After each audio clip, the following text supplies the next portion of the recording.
Welcome to another part of my World Cup series. We're doing reviews now of the first games played in each group. This is the video of Group E, where the Netherlands played Denmark, beat them 2-0, and Japan beat Cameroon 1-0.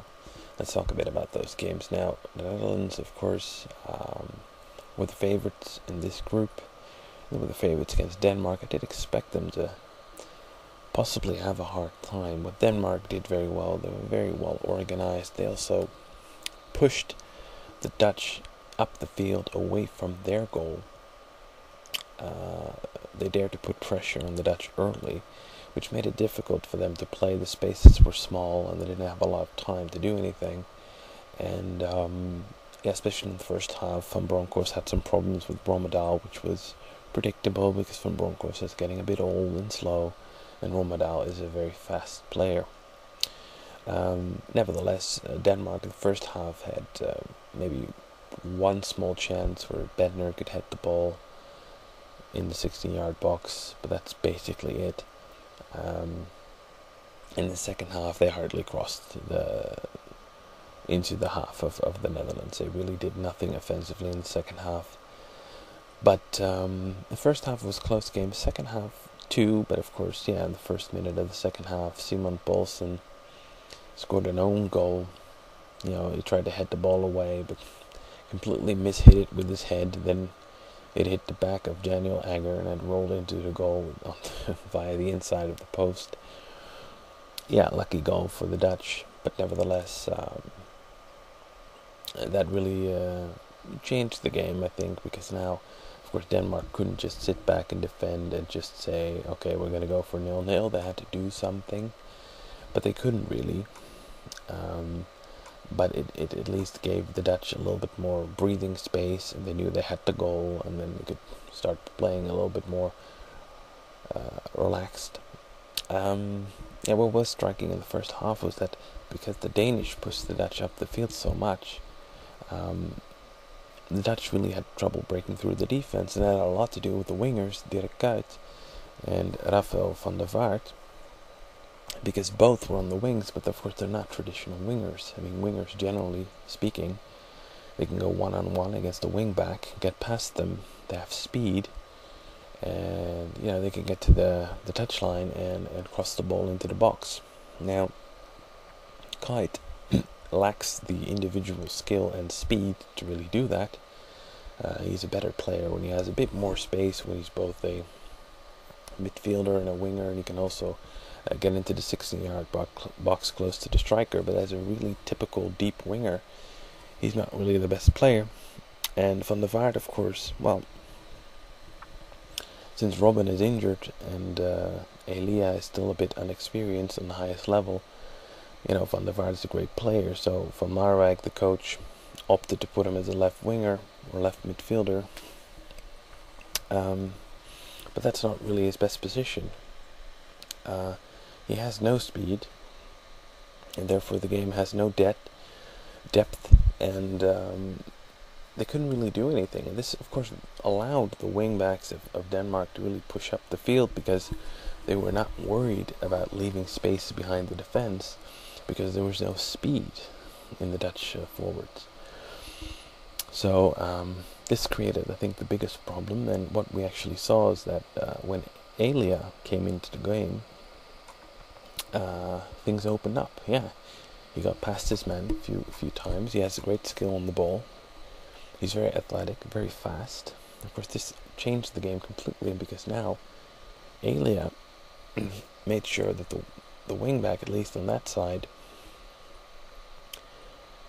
had to really, after a few good moments he had, the wingback had to start getting worried about, leaving space behind the Danish defense, because when you have Elia, who's so fast, and you've got a guy like Sneijder, who's a great passer of the ball, there's always the risk of Sneijder passing a ball through the defense and Elia on speed going towards the goal. And that's, of course, exactly what happened when they scored a 2-0. Sneijder had the ball in, Elia used his speed, got past his man, and shot the ball, hit the post via the goalkeeper, but then Dirk Kuyt was there to push in the 2-0. But I think that was the main flaw. I think Kuyt and Van der Vaart, yeah, they've played on these positions before, and they're not bad at all if they're really deep into the field. When either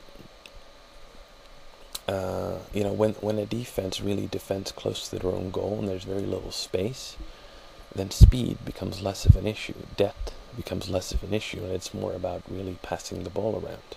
Kuyt and Van der Vaart especially are quite good at that. They're good players. I expect them to play again, but it was really the problem when they were lacking the depth and the speed to really get past the defense, and Sneijder didn't have anyone to really pass the ball to. That was the problem. Van der Vaart was continuously pulling inside, getting in the way of Sneijder. So, Elia is an answer to that problem. He did quite well.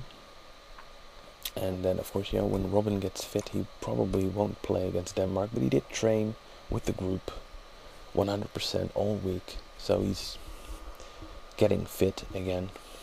But probably I would expect him to come in as a substitute against Cameroon. And I expect him to be fully fit for starting place in the first game of the second round. If they make it that far, of course. But I would expect them to do so. Okay? Well, anyway, that's my analysis of Holland. I thought they played okay. Denmark is a tough team to beat. And, like I said, there was a bit of problem on the wings. But considering the opening games of some of the other teams like France and England and Italy, I made a decent impression. Denmark, I think they're well organized, and I think they have every chance against Cameroon and Japan to possibly get a few wins and get through this group. But we'll have to wait and see.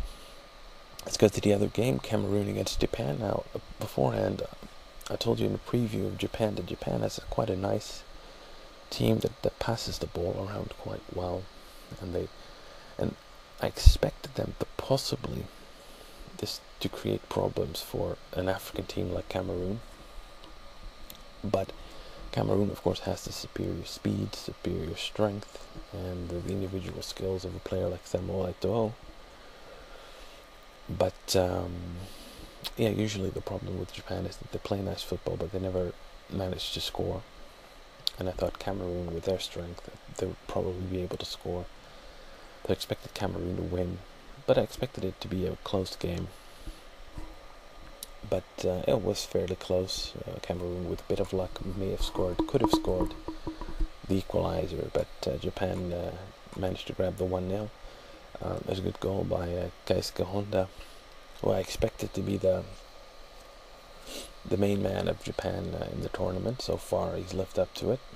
I think it was he played quite well. Be interesting to see how he does against Holland. But I think Japan was the better team against Cameroon. Cameroon could create very little. Of course, Samuel Eto'o was posted on the right wing. He did play there for Inter quite a few times last season. But of course, at Barcelona, he was always the central striker. And I think really up against teams like in a team like Cameroon, he should be the central striker. But okay. So Cameroon was quite disappointing, and Japan managed to grab the win. And I think that was very good for the Japanese coach. He was getting a bit worried, but now things are looking up again. I think Japan will defend against Holland and hope for a draw. But Japan against Denmark, who knows? They have every chance of drawing that game or perhaps winning that game. They have a chance of going through, which is better than people thought. I think Cameroon are going to struggle. They have 0 points. They're playing Denmark, who also have 0 points. So this game tonight, Denmark, Cameroon, they both have to win. They have to win to get anywhere. So it'll be an interesting game, kind of a knockout atmosphere in that sense. And then, we'll have to wait and see. But I would expect Holland to beat Japan, nevertheless.